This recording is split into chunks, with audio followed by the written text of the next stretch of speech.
خمسينية إذاعة صفاقس. الإذاعة شبابا وشيبا وكل الأجيال عددهم 169 عامل هم أسرة الإذاعة. ومن أسرة الإذاعة سنلتقي تقني من 22 تقني يسهرون على حسن سير البث والتفاعل مع مقتضيات العمل السريع في الظروف العادية والاستثنائية. لذا باش يكون معنا الأستاذ سمير الكتاري، فني سامي أول. أهلا وسهلا سي سمير، لو كنت تحكي لنا شوية على تقنية التسجيل والبث كيفاش تطورت بين الأمس واليوم في إذاعة صفاقس. مرحبا بك هند، وتحية لكافة الزملاء والزميلات بإذاعتنا العزيزة إذاعة صفاقس، وتحية الإذاعات الكل ككل. حبيت نعطي معطيات، نرجع لتالي شوية. في 1996 تمت إضافة جناح جديد يحتوي خاصة على استوديو عصري للبث، وارتبطنا بشبكة الإنترنت في 1998. وقع الشروع في البث على موجتي التضمين ترددي FM في 1998، كما وقع توسيع البث على موجتي التضمين ترددي FM في 2001. ثم وقعت تركيز قاعة فنية جديدة تعتمد منظومة عالمية في عام 2003. ثم في 2005 ارتبطنا بشبكة ADSL الإنترنت. سي سمير، فما منظومة رقمية للبث والإنتاج الجديدة، وفي هذه الأيام تم زاد تركيز استوديو رقمي جديد في استوديو 3. يعني فما العديد من الإنجازات والتطورات الجديدة في هذه الخمسينية. والله الحمد لله، الإدارة العامة الإذاعة التونسية مشكورة، قررت تركيز المنظومة هذه المنظومة الرقمية للإنتاج والبث الإذاعي لإذاعة صفاقس، ويتكون الاستوديو من نماذج رقمي. نجم نعطي فكرة معناها الاستوديو نماذج رقمي يجمع بين السعة العالية والتقنيات العالية لمعالجة الإشارة الرقمية ومعدات لتكييف ومعالجة وتفخيم ومراقبة الصوت. يقول القائل قبل البداية كانت غير توا، يعني في الماضي كنا مثلا ناخذ أغنية ولا باش نسجلوا مادة معينة إذاعية كانت تسجل على شريط. صحيح. فما تطورات بعد تطورات كبيرة بالطبيعة، هذيك التناظري تسمى، وتوا في الرقمي احنا تو كل شيء معناه ولا رقمي بحول الله.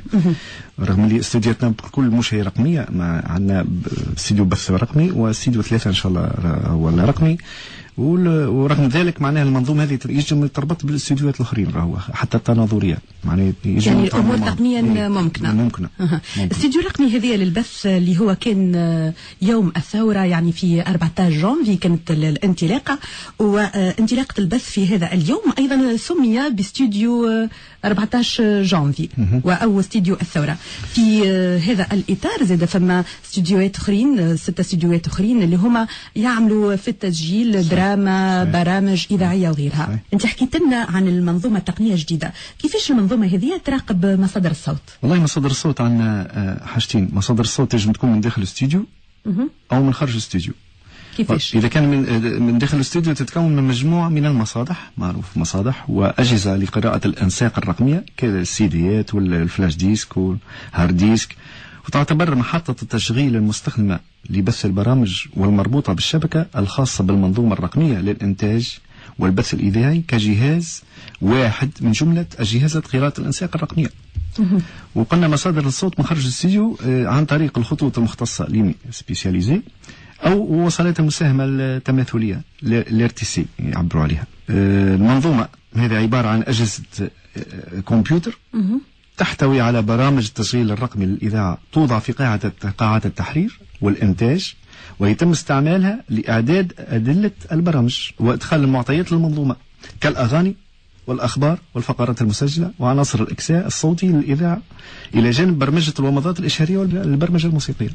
يعني عملية تعصير الوسائل التقنية اللي هي ما زالت دائما في إطار الحداثة سهل برشا عمل التقني. يسهل العمل التقني ويخلي الاستديوهات الكل مربوطة ببعضها، وبما فيهم الانتاج، بما فيهم قاعة التحرير كما قلنا، الاخبار، بما فيهم الفونوتيك معناها، بما فيهم اي منظومه معناها تنجم تدخل معها. سي سمير يقولوا اللي فما زاد محطات تشغيل مربوطه بالمنظومه الجديده ان شاء الله. صحيح، تم محطات. كل منظومه الاساس تتكون كل منظومه اساسها من انظمه خزن الماده الصوتيه ومحطات تشغيل، منها محطات الانتاج تتولى عمليه تسجيل وتكييف الماده الصوتيه وحفظ المعلومات والبيانات المتعلقه. كل مادة يتم خزنها. ثم مثلا محطات البرمجة تتولى عملية إعداد جداول البث ومراقبتها. أيوة. محطات الأرشيف تقوم بحفظ المادة الصوتية والمعلومات المتعلقة بها.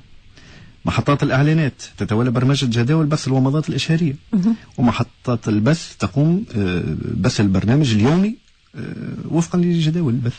شكرا لك سي سمير. باش نخليوك في كلمة أخيرة لإذاعة صفاقس، شنو تقول؟ وكل عام وأنت حي بخير. عايشك كل عام والناس كل حي بخير، ونتمنى لإذاعتنا أن في تقدم في تحسن إن شاء الله، وبحول الله معناها نشوفوا كان الخير. عيد ميلاد سعيد، عيد ميلاد سعيد، عيد ميلاد، عيد ميلاد، عيد ميلاد سعيد. 50 إذاعة صفاقس.